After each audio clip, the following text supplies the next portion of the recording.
ESPN special that was done about them fasting during the month of Ramadan while they were going through training camp, while they were playing. That was a couple years ago. And you may have heard about them more recently because they've actually taken this season off to go do Hajj. So mashallah, they're going to go do Hajj inshallah, and when they come back we make dua that they find another team so we can enjoy watching them play this season as well. So I'm going to turn it over to them. Just quickly, keep your question, inshallah. I hope many of you will have questions. We're going to try to get to as many of them as possible. If you feel shy about asking the question by raising your hand, little pieces of paper are going to be going around and we'll collect them. And the brothers are going to try to answer as many questions as they can before Maghrib when we'll break for iftar and all. So without further ado, I'll just turn it over to the second.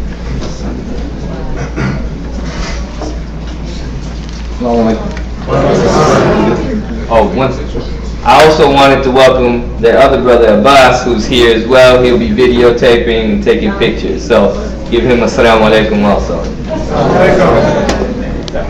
Assalamu alaikum, everybody. My name is Hussein Abdullah. I've played the last 4 years with the Minnesota Vikings.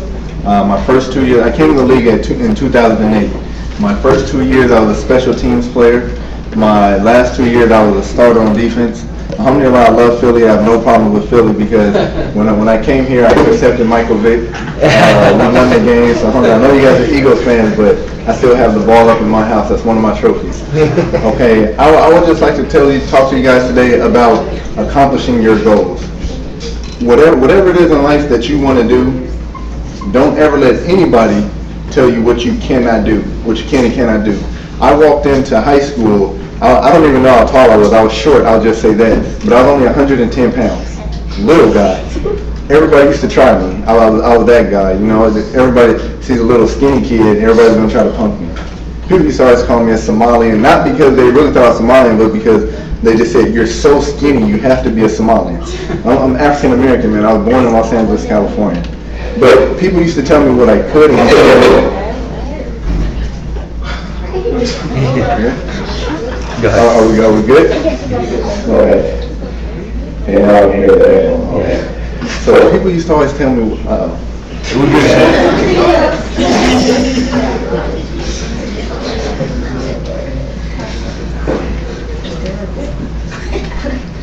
keep going. Yeah. Okay.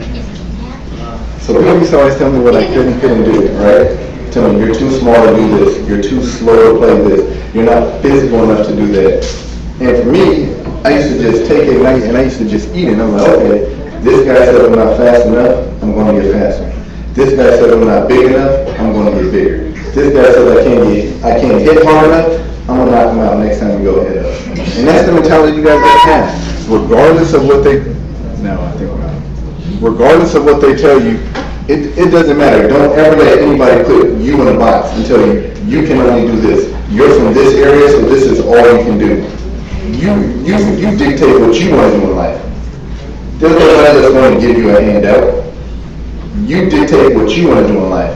I wanted to get out of Pomona, California. I was like, there has to be a world outside of Pomona, California. My area was football. So I said, you know what, I'm going to work hard. I'm going to be a good football player. I'm going to go to school and I'm going to get good grades. Alhamdulillah, I was able to get a scholarship to Washington State University. Pac-10 school. I got to play with my brother. Alhamdulillah. And then after he left, I said, you know what? Just being on the field isn't enough. I want to be a starter. And you know what? I want to be a 3-year starter. I started my sophomore year, my junior year, and my senior year. And then going into my senior year, I said, you know what? It's not enough. I want to play in the NFL. Just continuously working and working and working and grinding and grinding and grinding. Whatever it is you want to do, you can do it. You just have to believe it. So don't let anybody tell you what you can and cannot do. You believe in whatever it is that you want to do. You set your goals and you write them down and you make sure that you take proper steps to accomplish them. I'll let Hamza speak. Afterwards, we're going to have question and answer. And I want you guys to access anything. I want you guys to access everything. And if you feel you don't want to raise your hand and ask, please write it down. And it doesn't matter what it is. Access everything.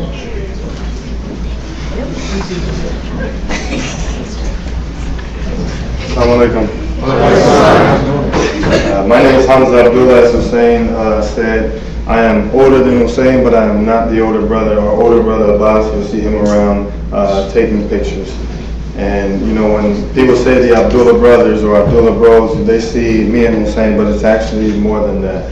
We are one of 12 children, just from my mom, and my father actually has more children than that. So it's a host of us, and we just would like to, you know, tell everyone, you know, be proud of your family, be proud of your siblings, be proud of being a Muslim, be proud of big family, be proud of Islam. What I usually talk about as we go around the country, alhamdulillah, this is the 18th day, probably the 25th masajid, or maybe even up to 30 masajid that we've spoken at. Alhamdulillah, Allah has blessed us. But what I usually talk about is something that my mother taught me every single day. Every single day, every single day she would say the same thing. Want for your brother what you want for yourself. You might say, well, what does that mean? Want for your brother what you want for yourself. Well, Hussein has a nice jalabi on. He has a nice stove on. You know, if he says, hey, I would like to have a nice jalabi on. Well, wanting for his brother what he wants for himself, he also wants a nice one for me and for our other brothers. And that's what want for your brother what you want for yourself. If there's just one spoonful of food, we know that I want that food. I'm hungry. But has my brother eaten? Has my brother had a bite of food? So give him that. And we were raised on that. There will be times in our life that there was only a day to split between about 8 people, and our mother would make it happen. And you know, it would go first. It would go to Abbas. Okay, here, this date is for you, or part of this date is for you. And then you say, okay, well, one for my brother, what I want for myself, and it will trickle down all the way to the youngest person, and they would get that date. That's what Islam is about. Islam is about putting someone ahead of yourself. Alhamdulillah, you guys have a beautiful masajid. You have learned brothers and learned sisters here. You have to take advantage of that. You want for your brother. You want your brother to be knowledgeable in the deen. You want your brother to be successful. You want to be able to look on TV and say, that brother comes from the same program that I come from. He comes from Masjid Kuba. He comes from Philly. He comes from the East Coast. He played in my football league. He played in my basketball league. That's what we see. As you get older, as you start reaching a level of success, just look at the USA Dream Team. Look at Kevin Love and Russell Westbrook. They play on different teams, but they're on the Olympic team together. They went to high school together. They played in college together. So that's just a brotherhood. And as Muslims, we have the strongest brotherhood. There is no brotherhood like Islam. Because we have La ilaha illallah, Muhammad Rasulullah. Regardless of where you go, you come to my house in California, then we're going to stand, we're going to pray. Bismillah ar-Rahman ar-Rahim is Bismillah ar-Rahman ar-Rahim. You have an instant access card everywhere you go. There are 2 billion Muslims in the world. We have a strong ummah. And that's one of the beauties of going around, is seeing the different masajids and seeing the different brothers and sisters, which is how strong the Muslim ummah is. So outside of these walls, they're going to tell you how bad it is, how our sisters are deprived, how our sisters are oppressed. Do not believe that. Our sisters are a mark of beauty, a mark of modesty, a mark of strength. And it is upon us as brothers to protect our sisters. Every time we walk outside the house, everyone knows those sisters are Muslim. You know, we could be fresh from the gym, we could have our shorts on, got my shoes on, got my sneakers on. I just came from the park shooting the game. No one really knows that you're Muslim until they say, Assalamu alaikum, what's your name? My name is Hamza. But our sisters, every single day, as soon as they step outside the house, they are known as Muslim. And they have to feel safe as they walk down the street. As they go anywhere, they have to feel safe. When they come to the masajid, they have to feel safe. This has to be a safe haven. This is the community center. You have a lot of different programs here at the communities, at the masjid, and if you want any more, you have to do a ask. You have some beautiful brothers. Alhamdulillah, we were just sitting in the room, and I'm just soaking up the knowledge. Like, man, I didn't know Philly was doing it like that. MashaAllah, you guys have a very blessed community. And we, as young brothers and sisters, we have to take advantage of that. Brothers and sisters who care about us. And, you know, we, as Muslim brothers, like Hussein said, we are taking off the beginning of the season, and inshallah we'll go for Hajj, and we'll come back. But we're doing this road trip just to say that we're just like you. We come from the same places you guys come from. We have the same La ilaha illallah Muhammad Rasulullah that you have. We are brothers and we are sisters. We are not elevated to some high standard. Oh, I've seen them on TV, therefore they're not my brother. No, we are your brother. That's why we got into a van, a minivan, and drove around the country to meet our brothers and our sisters. So, like Hussein said, inshallah, we're going to have a Q&A session. Whatever question you want to ask, please ask. We're here for you, and inshallah, may Allah reward us all, and may Allah reward this gathering. Assalamu alaikum.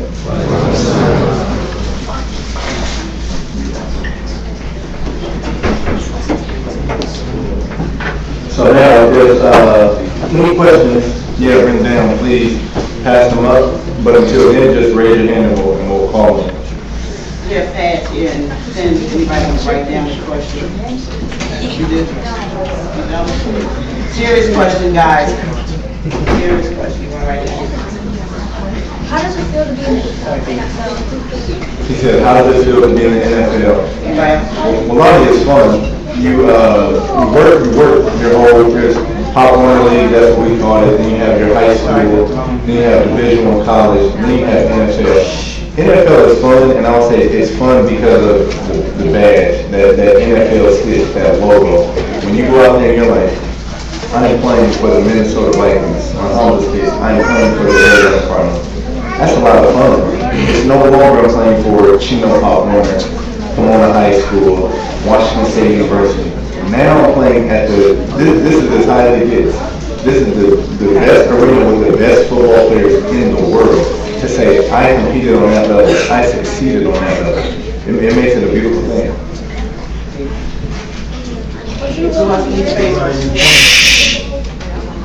Was I nervous? I never made it to the Super Bowl. We lost to the New Orleans Saints the game before the Super Bowl. Yeah, they got us. I only been to the NFC Championship as far as the win.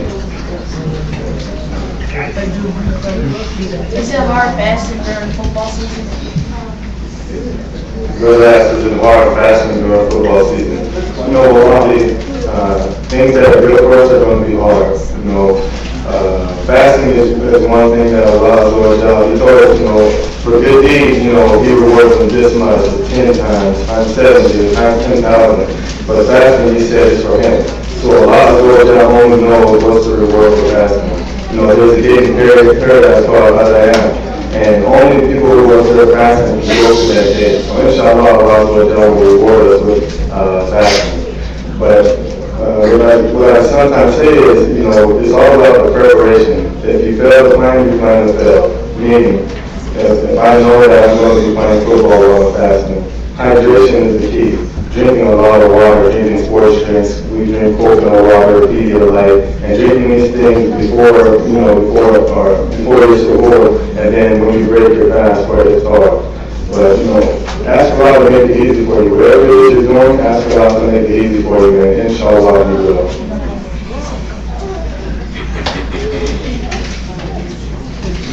What is the hardest challenge you're facing? This is what is the hardest challenge I faced during my professional career? Alhamdulillah, that is a beautiful question.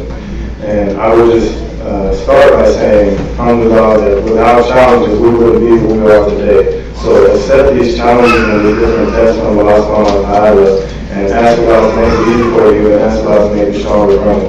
But in the year 2008, I was a starter, a full-time starter for the Denver Broncos. And alhamdulillah, I was coming off of a very good year. And they submitted a contract off a long-term deal, but it was not up to the standards of which we felt would have been in my life, or was fair market value. So we went on to it, and we said, inshallah, we'll just renegotiate it the next year.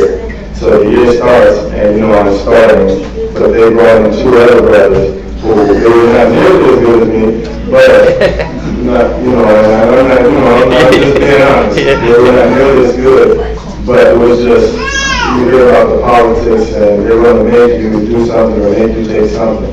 But alhamdulillah, I just, made do it for a while, and I just said, you know what, I'm just going to keep on the straight now, I'm just going to keep doing what I've been doing.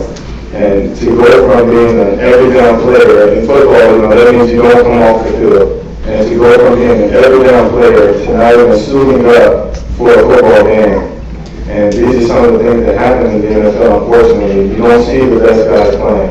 You know, you see like a guy like Victor Cruz, everyone says, oh, he came out of nowhere. No, he's been on the team for 3 years. But you have to have a certain set of situations that happen so you can play. But, you know, going from a starter to not even suiting up was definitely probably the toughest thing that I've gone through. But him used to have the patience and the perseverance and just to try and continue to hold strong to the rope of the law. And I would say it's not easy. You know, sometimes we get knocked off, but just always remember that Allah Azza wa Jalla is there for us and we can lean on Allah. Raise your hand. Please raise your hand. Yes. How did it feel when you had versus your brother? When I faced my brother, Yes. we played twice in the NFL, and alhamdulillah, my team has won both times. I definitely enjoy it whenever someone asks that question. Do you know any other Muslims in the NFL?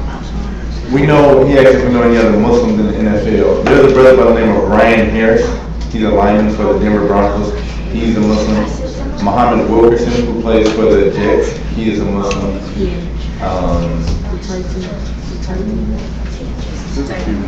There's a few more. Inshallah, we're working on getting to them and getting in contact with them, inshallah.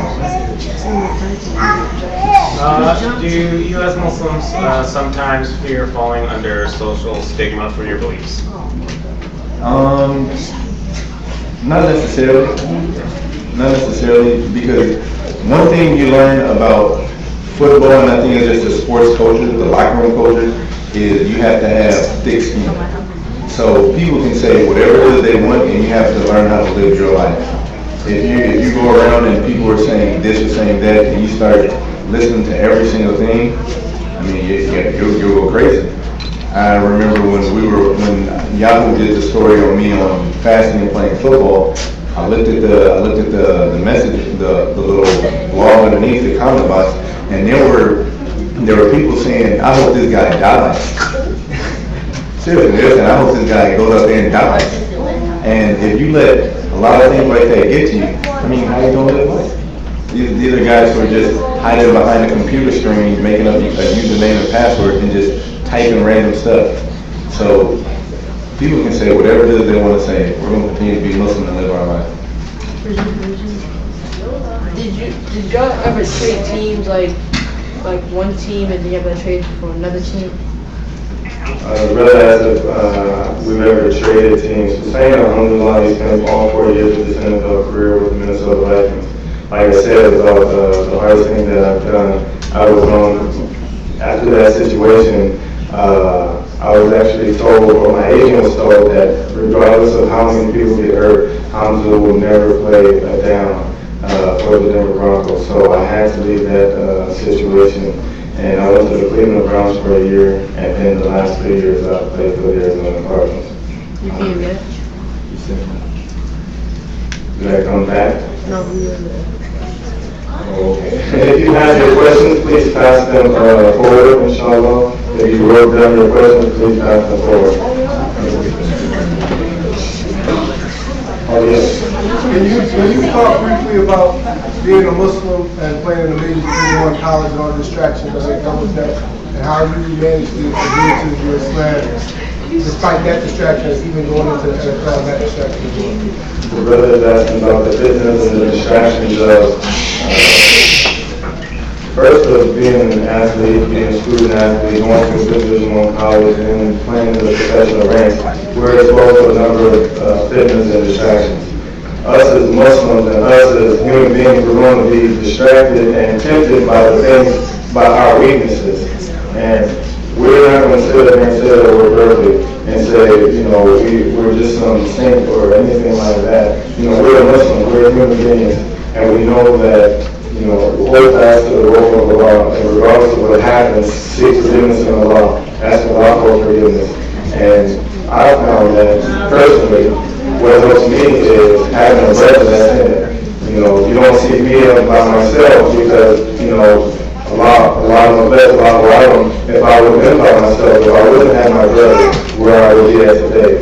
So again, I say, want for your brother what you want for yourself, want for your sister what you want for yourself, because there are a lot of distractions, and we can walk, or we can drive up and down the street, and we can see the number of distractions that you face every single day.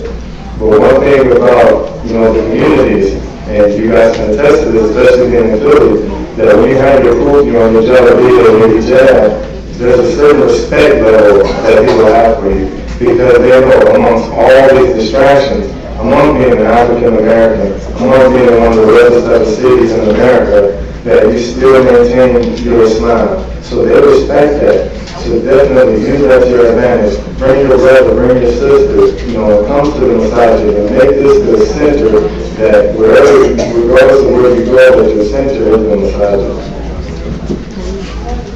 We have a couple of questions. This one is probably the question I dislike the most. It says, how much money do you get? Inshallah, whoever wrote this question, when you made it to the NFL, we'll find out. So did you play with the Steelers in the Super Bowl? I did not. We lost to the Saints. Did you ever run it back? I had a return for a touchdown, a defensive touchdown in college. The big game against Stanford, we won the game, but not in the NFL. No touchdown in the NFL. And then this is, why is your name Abdullah Brothers? My name is Hussein Abdullah. This is Hamid Abdullah. That's Abbas Abdullah. So we all have the same last name. So we're all brothers. How many touchdowns did you I have one in college. In high school, I can't count it, but not zero in the NFL. We both play safety, so we tackle people. We don't like people scoring touchdowns. Have you ever broken anyone's ribs or something? I mean, we don't injure people on purpose. If they're hurt, they're hurt. But I don't go around like mark them off on the couch.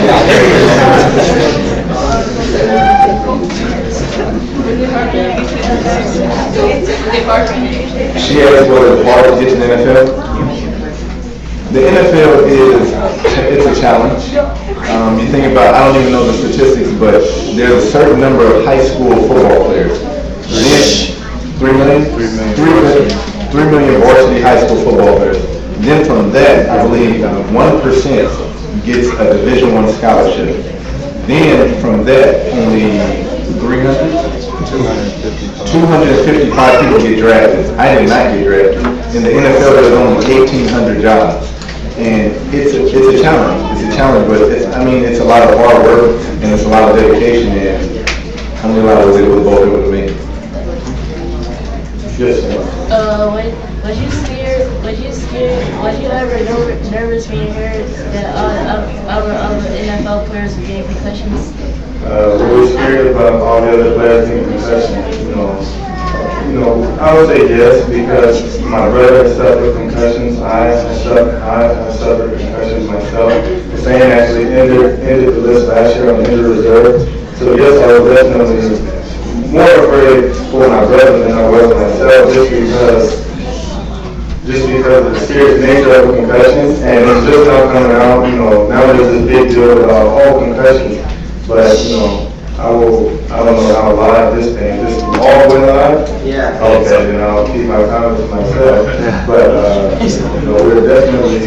we have to be very conscious, and we have to take care of yourself.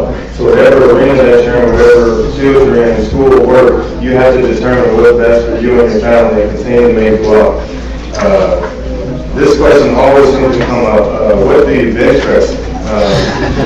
We're not as big as some of you brothers in here, so you guys are very much so one leg than we are. But we gave a bench press a long time ago. Bench press is a very overrated exercise, I would say. Just do your push-ups, your sit-ups, and your dips, and allow what they need to do. Are you married and you have kids? We're both, or all of us are married. All three of us are married. Hussein has 2 children. I have 2 children with my wife pregnant. My brother also has 4 children. And alhamdulillah, between Hussein, our 2 children, they are about 3 weeks apart. Our oldest 2, and then our youngest 2 are actually 1 week apart. So alhamdulillah. And then this one says, what advice would you give to a young Muslim man who wants to play in the NFL? Well, I would say, if you have your goal set, and I would say, set your goal much higher. don't, because if you say, I'm gonna go to the NFL, well, what happens after the NFL? I'm 28 years old, I played 7 years in the NFL, I'm sure I'll play 3 more, 10 is always the goal. So I'll be 31, well then what? Then what do I want to do? So, inshallah, set your goals much higher. But as far as directly with every true NFL, you have to get the hardest working player on your team. The hardest working player on your team. You don't necessarily have to be the best, but let's be honest, you probably do. But you definitely want to be the hardest working player. So this community. Even my young brothers, I would truly appreciate if you let me answer this question. Calm down, guys. Okay. But I would say you have to be the hardest working player, regardless if you're faster or you're not faster. We have a thing where, since we play defense, you want to touch the man with the ball every single play. Touch the ball every play, touch the ball every play, run to the football. So if you're a defender, always going to touch the man with the football. If you carry the ball, you go to the receiver, you're a running back. Every time you touch the ball, run for a touchdown. That will get your stamina up. And then when you have to work when no one else is working, you take this award and when you're passing, you make 5 of it, and you will work out. So you have to implement that extra level of work. Because, who always say Kobe Bryant, I know you guys aren't big Kobe Bryant fans, but let's be honest, he's the hardest working man in the NBA. This man spent 3 hours at one time working on his pivot foot. Just his pivot foot. That's no shots, just his pivot foot. That's why people say he's the best player in the league because of the level of dedication and work. You guys love LeBron James, love Kevin Durant. You two have been working out. See what they do. They start about 6 in the morning, they don't finish till about 2 or 3 in the afternoon. So if you want to be the best at whatever area that you're in, you have to work hard. So we're going to go for about 20 more minutes, but I'm going to ask that, I know a lot of people are having, you're excited, you're having little conversations, that's great, but we want to give the brothers as much respect as possible for their visit here, so we're going to ask that you cut your conversations off. You can talk afterwards, you can share your excitement afterwards, but we're going to give them about 20 more minutes. We're going to try to be as quiet as possible so everybody can hear the answers to the questions. Okay, this question is asking how important is exercising even if you don't play sports? You need to be exercising at all times because the number one, for one, you need to be healthy.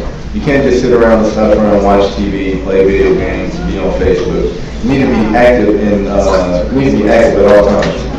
And 2, you got to be able to defend yourself. I always say, what if you're walking and the dog starts chasing you? You're going to call timeout, and you're going to leave it alone. But what if somebody runs up on you and you got to fend for your life? You got to be in shape at all times. You never know when you have to defend yourself. You just never know. So 1, for health reasons, and 2, for your personal safety.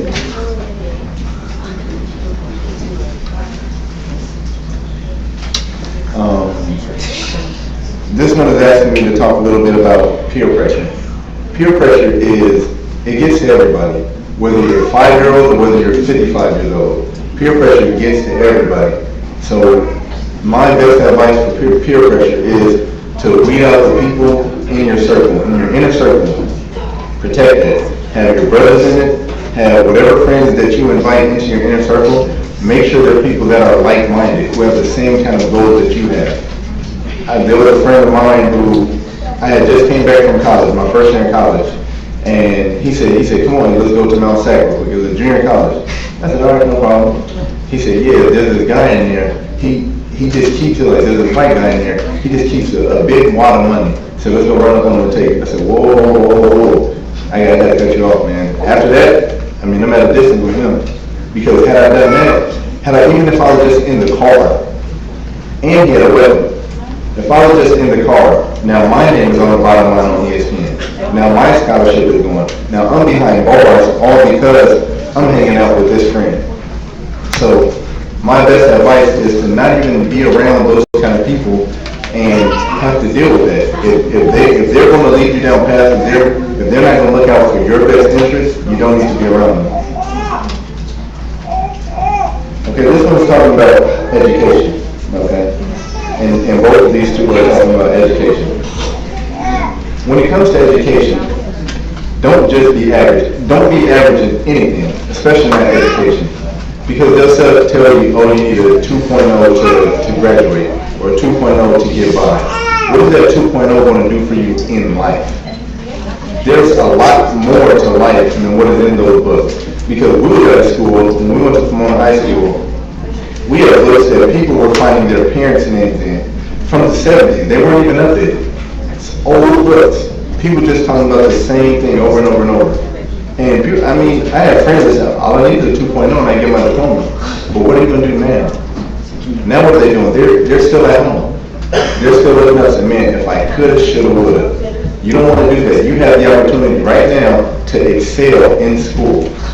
Get your education, because then when you get to college, you're going to realize there's a lot more out there. Pursue college, pursue higher level education. And then this is talking about, once again, we talked about 3 million players in high school football. And then 1% of that, 1% gets a Division I scholarship. Then 1% of that makes it to the NFL. And one of my favorite commercials that the NCAA puts out, and it talks about how many Division I athletes there is, and they all say the majority of us will go pro in something other than our sport. Meaning there's not enough room for everybody, regardless of how good you are. I mean, look at Hamza's situation. He was, without a doubt, the best safety on the Denver Broncos organization. But for one reason or another, things happened, and now he's off the team. I mean, if another team didn't pick him up, if he didn't have his college education, his college degree, he'd be nervous. What am I going to do now for the rest of my life? Get your education, get your diploma. The NFL is not guaranteed. The NBA is not guaranteed. And if you do make it to either of those sports or whatever profession you're pursuing, you still want to have a backup plan. You want to have a couple of backup plans. And alhamdulillah, Allah blesses that to manifest that, and it takes you on, and you don't have to worry about anything else. Alhamdulillah. But don't just say, this is it right here, because I'm going to tell you, it is not. I've seen a lot of people come in and out of the NFL making hundreds of thousands of dollars, millions of dollars, and are broke while they're still in it. And they're playing in debt. And it's a position you don't want to be in. So educate yourself now, so that way you'll be educated in the future.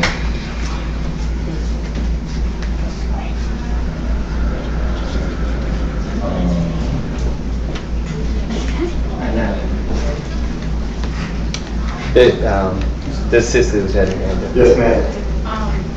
How did you get balance good grades with playing sports? How did you balance good grades with playing sports? Alhamdulillah, we went to, well actually before we even went to school, our mother is an educator. She's been an educator for years. She has numerous degrees. So we were actually homeschooled. I only played 1 year of high school football. That's why my older brother, he's taking the pictures, and that's why he's not sitting up here as well, because he was the first one to go through the public school system. And my mother didn't like that, so she pulled him out, and he did not go to high school because of that. I pleaded with my mother to let me return to high school, and alhamdulillah, she said, as long as you bring the scholarship, then you can go. So that's how we were allowed. But it starts in the home. It starts in the home. As long as you have a positive influence in the home, as a father now, and same as a father and my wife, as long as we stay in our children and prioritize our list. As a student athlete, it's not an athlete student. So even though in some of these young leagues, you don't have to have a grade 1A or a GPA requirement, as a household, we make sure that, hey, it says 2.0, well, let me start you early, and it has to be a 2.5. So definitely by starting early. And then for myself, I was a pretty good student, but then it wasn't until my last year in college where I really excelled, just because I cut out all the distractions and things that weren't important. I wanted to go to the NFL. I wanted to be a college graduate, so therefore I had to step my game up in the classroom. What's your address? You guys can email us. Go to our website, abdullahbros.com. Our email address, info@abdullahbros.com. And if you'd like to know something, I'll send you our order. His name is 27, I'm 28, Abbas is 31. Who's your best friend in the NFL? For Hussein is a brother by the name of Eric Frampton. He went to school with him at Washington State, and he actually played with him at Minnesota Vikings. For me, is a brother by the name of Matt Ware. He was not a Muslim, neither was Eric Frampton, but We aligned ourselves with people who were like-minded, people who had goals to reach. They were very Christian in faith, and you know that they're not going to be seen doing something that's detrimental to themselves or their character. So we all try to align ourselves with brothers like that. Where did they play football? We both played at Warren High School in Southern California, about 30 miles east of LA. We both went to college at Washington State University. Hussein played for the Minnesota Vikings for 4 years, and I played for, I was drafted by the Buccaneers, then released, and I went to Denver Broncos for 3.5 years, and Cleveland Browns for a little bit over a year, and then the last 3 with Arizona Cardinals. Someone else asked about going to our game. Well, inshallah, you guys make dua for us, and inshallah, we come back from Hajj. If we have a game in the Philly area, maybe we can do something with you. This is a really good one. The challenge of being Muslim for my teammates. The best example, the best dawah, is not what they read on the internet, what they see on the news. Because let's say for Hussein's case, if there's someone who doubts Islam or they think, hey, Islam is this, Islam is that, and they read everything on the news, well, that opinion is stricken down because they see Hussein every single day. They see Hussein breaking for Salah. They see him fasting. They see him reading his Quran. So everything that you see on CNN, everything you see on Fox News, is combated by everything that they see every single day. So for us as Muslims, just continue to walk that walk. Continue to be on your game. Even though things might be tough and it might be a struggle, continue to hold fast to Allah and know that you're doing it for the sake of Allah. And then this one says, have you ever doubted Islam? That's a very tough question. And it's something that every single person goes through because that's the shaitan. Do not let the chief deceiver deceive you. He is always on his game. The shaitan is always on his game. That's what we have to realize as Muslims. So if I say, hey, I've won, no, I have not won. That's when you've lost. We have to go all the way up until we are finished, until we are buried in the ground. And that's when we can say, alhamdulillah. We have to constantly fight the one who whispers. Because it's just a thought. You don't physically doubt Islam. You don't physically doubt your existence. All you have to do is look outside. Say, how is this wind blowing and I don't see it? How are these trees going from orange to green to non-existent to growing back? How is that possible? How am I walking? Here I am fasting when I'm told that I need water, food, and all these things, but yet I'm still doing the exact same things that everyone else is doing. I'm fasting during the month of training camp. I'm going through the toughest, most rigorous part of the NFL, along with 1,800 other NFL players, yet still competing at a higher level than they are. And I'm not even eating and drinking. That is only from Allah. Only from Allah. So there's some very knowledgeable brothers and sisters here, and I would definitely just recommend that you get some one-on-one time with these brothers and these sisters, and always keep a brother next to you. Because sometimes it is tough to talk to an adult, to talk to our parents. But I can confide in Hussein about anything, because most likely he's going through the exact same thing that I'm going through. So again, one for your brother, what you want for yourself. Is this your first time making Hajj? Yes. You have any questions about Hajj? We actually just got done, alhamdulillah, I appreciate you asking. We actually just sat down with Sheikh Shazad out in Toronto, and he lays this up.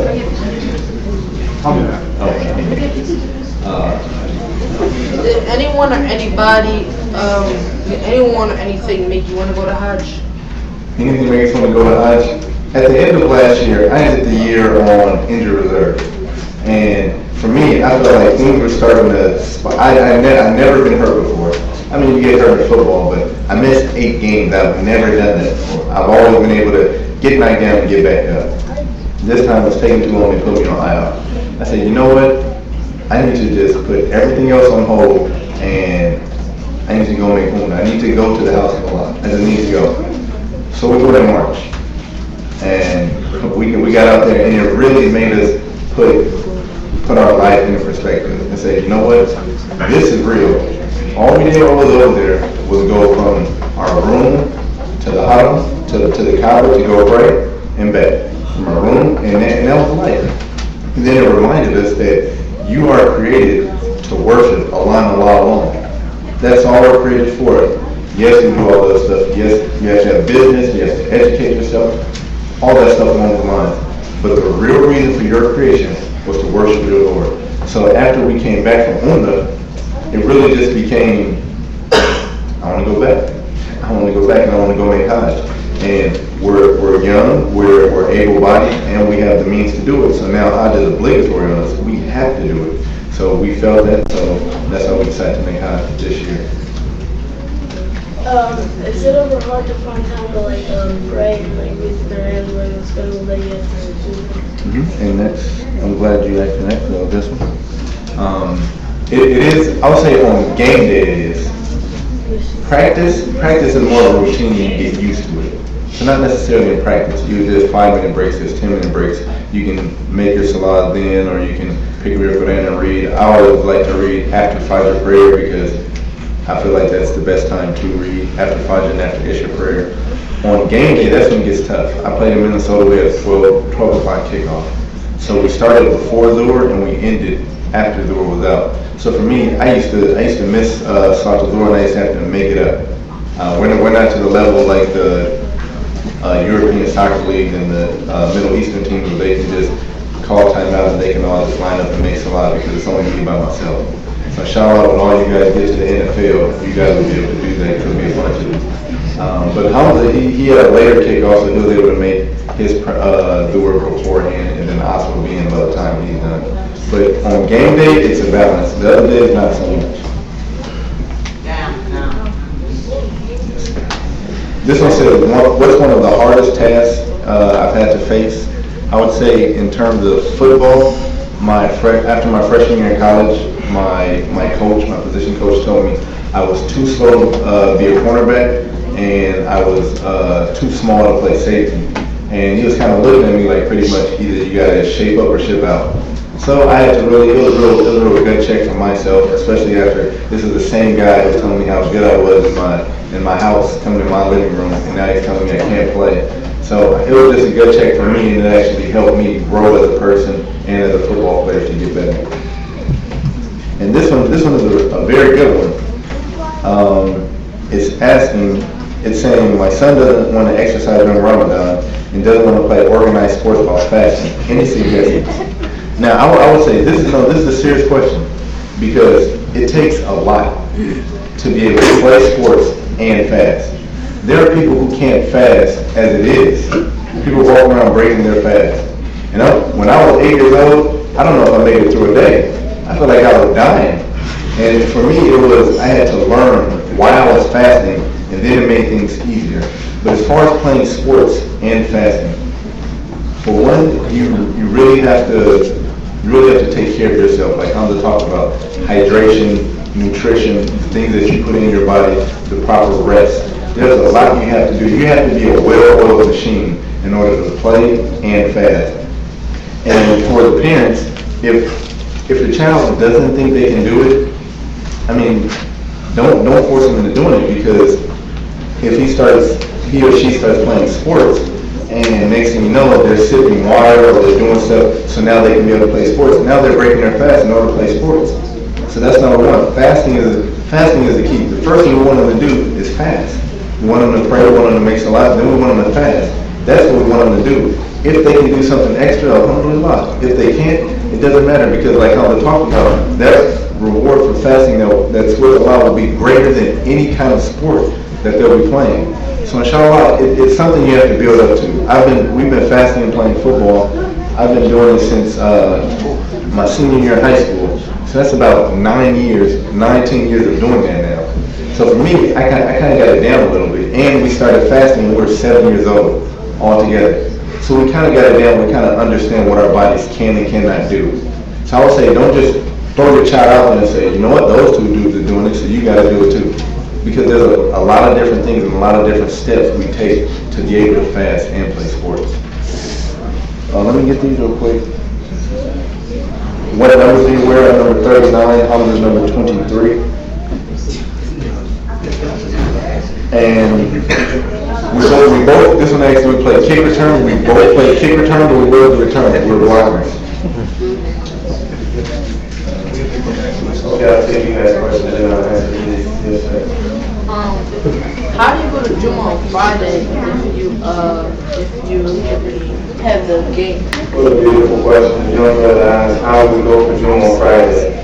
You know, Allah is the most gracious, the most merciful. Fridays in the NFL is a half day. We get out of practice around 12 o'clock. So alhamdulillah, we're able to make it for June for our home game. Now, away games, sometimes you have to travel on a Friday, sometimes you have to travel on Saturday. But most of the time we can make it. And let me answer these few questions and I'll come back to you. I know that many players like Christian faith group or any Islamic group. And inshallah, that's why we're here. That's why we're going around, because we want to connect with our Muslim brothers and our Muslim sisters. Talking about teammates, that was another thing about being a good example, because that's the best dawah. I've had many teammates come up and ask about being a Muslim, being in Islam. And just over the last few days, actually, I've had text messages from people interested in Islam. And this one talks about staying in remembrance of Allah subhanahu wa ta'ala. You know, I make a dua all the time, and I would encourage you to make some sort of dua or some dua. And I just ask Allah, please bless that every step that I take be a step towards you and a step away from the evil. Allah, please bless every step that I take be a step towards you and a step away from the evil. Allah, please bless that every step that I take be a step towards Jannah and a step away from Jahannam. And learn some small du'as, you know, learn a lot of small du'as that even while you're playing basketball, you can be credited with, you know, saying it to be. Like something for me is, you know, when I'm playing football, I'm in the huddle. As soon as I hear the play, okay, left, right, quarter, two, blast, okay, ready, break. Let it out, let it out, let it out, bam, and then I play my football. And you learn these small du'as that you're constantly thinking of Allah. Saying Bismillah before everything, saying Alhamdulillah before and after everything, and knowing that Allah is the most gracious, the most merciful. So we're gonna probably have just a couple more questions. What I want to do is the people who have not had a chance to ask a question. So I know there's a sister back there, brother right there. So we're gonna take two questions from the crowd because they haven't had a chance to ask. And then we can wrap up with whatever questions remain here. So this is in the back. Me and my sister, we're different. I mean, we have a lot of different likes and dislikes, so it's kind of hard for us to be close to them more. So you're asking how do we stay close? Yeah. Okay. Alhamdulillah, I've always looked up to Hamza. I think Hamza's always looked up to Allah. So I was kind of always chasing him. And then one time that Hamza's bigger than me. Can I start down almost done? Hamza's bigger than me and he's way more aggressive than me. So when we were younger, he used to try to beat me up. I don't like that at all. But in that, there's different ways I found it to get back at him. And, you know, there's a level playing field. And whatever it is that we have going on inside the house, you guys will never see it. Because as soon as we step outside the house, there's money for your brother, there's one for yourself. And we're going to take care of each other regardless of... That's the way to do it. We're going to take care of each other regardless of the situation. So whatever you guys go through at home, that's fine. But as soon as you walk outside the house, everybody should say, man, how do we have a relationship like those two sisters? Those two sisters get along so well. They never had any problem. That's how you have to do it. So last question for the brother right there. Yeah. Was memorizing your playbook getting in the way of memorizing your Quran? That's a good question. Brother asked about memorizing my playbook and memorizing the Quran.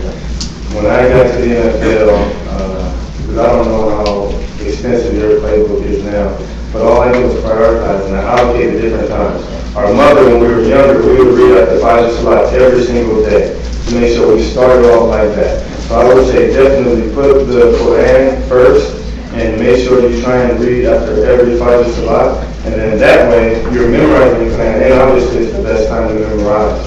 And then as you're studying your playbook, you have to put that time in.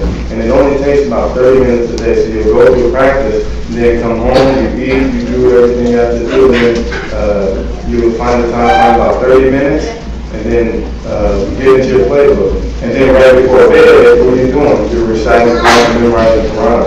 So So the bookends of the days, when you first get up and at the end of the day, are structured with Quran, and somewhere in the middle you find the time for your playbook because that's your livelihood. So just take balance and prioritize. Allah is always number one. Okay, these last two questions. Someone asked for an autograph. I think we'll try to devise something to where we can do that. And then it says, when playing, do you ever get mad or want to hurt someone? We never intentionally try to hurt anybody, but we definitely try to hit them very, very hard where they remember the play, they remember who hit them, and they remember to not bark up that tree again.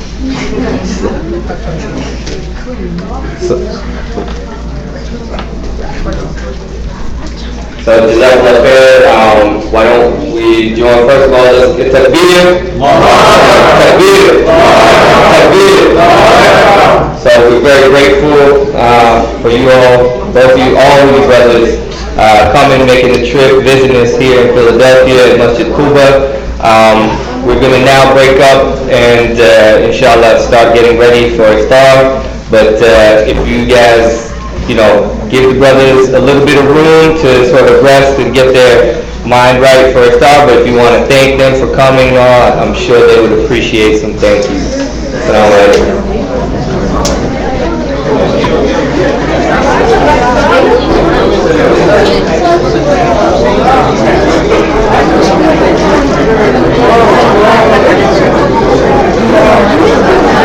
Did you get one? Did you get some? Okay,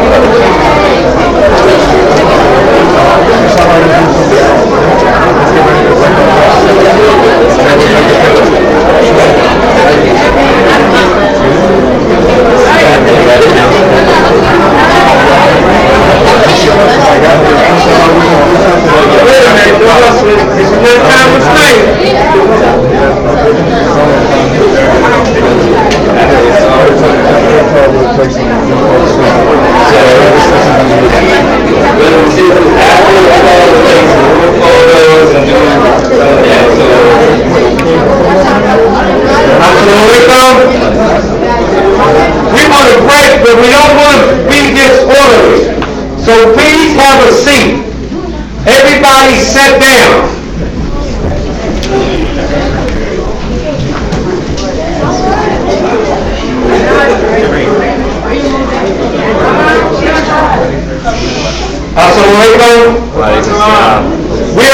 We want to make sure that everyone will have the condiments for everybody should have a package of dates and a bottle of water. We will not open the gates nor the water until we call the adhan. Once the adhan is called, that's the signal. It's time to break fast. First of all, we definitely would like to thank the Abdullah brothers for choosing us. We like to say simple as the beer, and we like to offer them a Ramadan Mubarak. Ramadan Mubarak to our brothers, and we want them to come back again. There's a lot of adults that's in the audience that did have questions. Hopefully that our brothers will be able to answer those questions at another time. We're very thankful that the youth had such wonderful questions, and the questions that they had was, excuse me, I don't sing well, so you can't hear me when I talk. So we just want to be thankful to the brothers. We want to be thankful that they chose you to receive this message.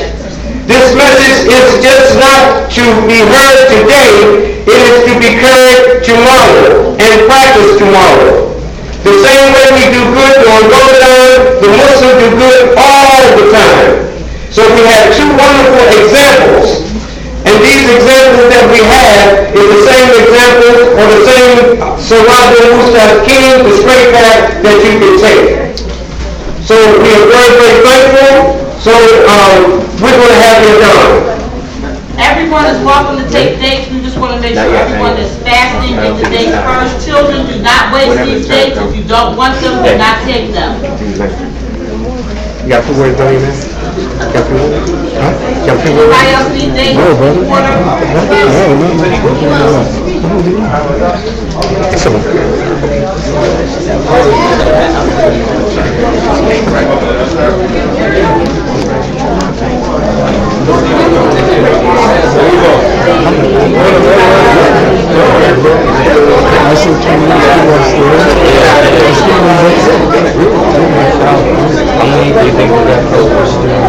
Not leave the trash from the floor, we want that bag, not leave this. They counted it at 145, and then next they came after that, so we might be just on the full line. We keep it for 200 people.